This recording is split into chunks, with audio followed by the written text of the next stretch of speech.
la légende, oui, la légende des échecs français, Damir, qui va nous donner le cours. Damir, il est le fondateur du club de Cannes Échecs. Il était le directeur pendant plus de 30 ans. Combien? Oui, ça dépend si on commence en 78 jusqu'en oui. de 78 à 2010. 32 ans. Et moi, j'ai travaillé dans ce club pendant 3 ans comme l'entraîneur de 2002 à 2003 et j'ai joué 11 ans pour l'équipe de Cannes Échecs. On était plusieurs fois dans les podiums et on a joué la Coupe d'Europe en 2007. Et Damir est le maître international. Il peut raconter après, pendant le dîner, le petit-déj, mais c'est l'un des personnages qui a fait vraiment beaucoup de choses dans les échecs français dans les années 70, 80, 2000, comme organisation de championnat du monde jeune. Очень рассказываю про Дамира, у которого я работал тренером, играл за команду в городе Канны. Ok, je pense que vous avez fait déjà la connaissance avec Damir. Aussi, comme... Ok, juste une petite anecdote. Quand j'ai commencé à travailler, ok, je n'étais pas très connu en France, mais Damir, chaque fois, me présentait, ah, c'est Murtas, l'un des meilleurs joueurs du monde. Et j'étais 2520 à l'époque. Pas énorme. Ok, bon grand maître, mais pas plus. Et je dis, non, mais Damir, c'est pas vrai, je ne suis pas parmi les meilleurs. Non, pour moi, tu es l'un des meilleurs. Et pour ne pas mentir les gens, j'ai essayé de faire le max de moi. Et comme ça, j'ai gagné 100 points en travaillant. Et j'ai passé à 2006, en 2 ans de travail d'entraîneur. Et après, Damir m'a dit que, tu sais pourquoi tu n'es pas 2007? Je dis, pourquoi? Il dit, parce que tu travailles qu'avec des poussins. Quand tu vas travailler avec les petits poussins, tu vas passer à 2007. Ok, je n'ai pas travaillé finalement avec les petits poussins, je n'ai pas passé à 2007, mais c'est... ok, je pense que Damir, c'est la parole est à toi. C'est quoi? Est-ce que je vais mettre une position? Alors, je vais mettre une position, mais avant tout, après maintenant, on s'organise pour les langues. Ah oui, après cette présentation, avant que je ne rougisse trop, je voulais d'abord dire merci à Karl pour cette invitation.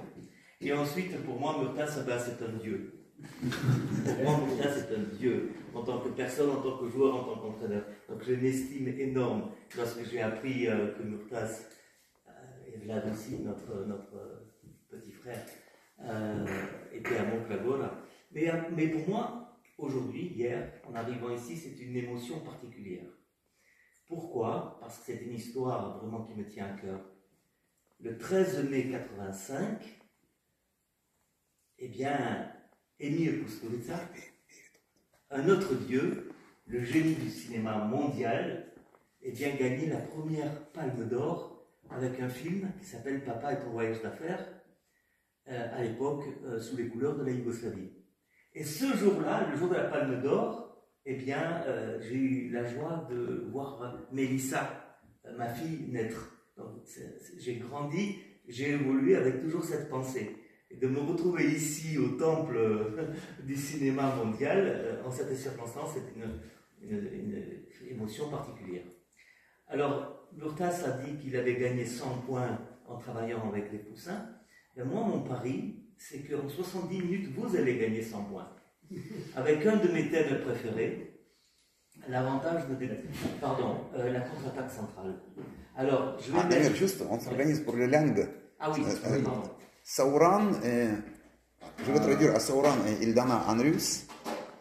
Comme ça, en O. Toi tu fais Sauron et Ildana et moi je fais Ilan.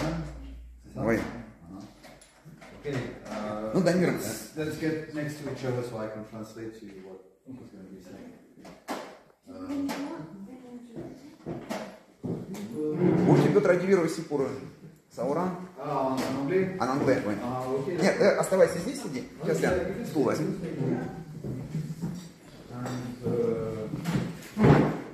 Oh, you can come here.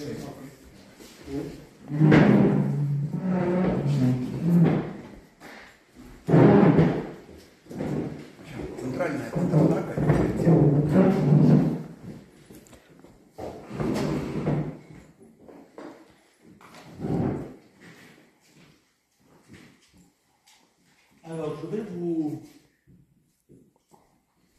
proposer de mettre cette position, ceux qui ont les blancs devant eux, de mettre cette position. Sur le chiquet? Oui, sur le chiquet. Moi, je peux pas se поставить.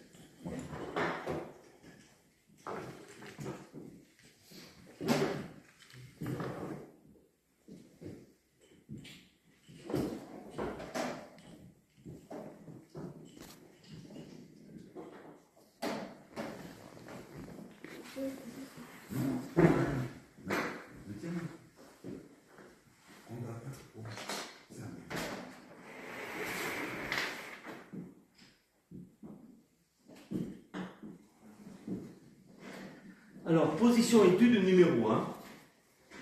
Il y en aura 2 plus.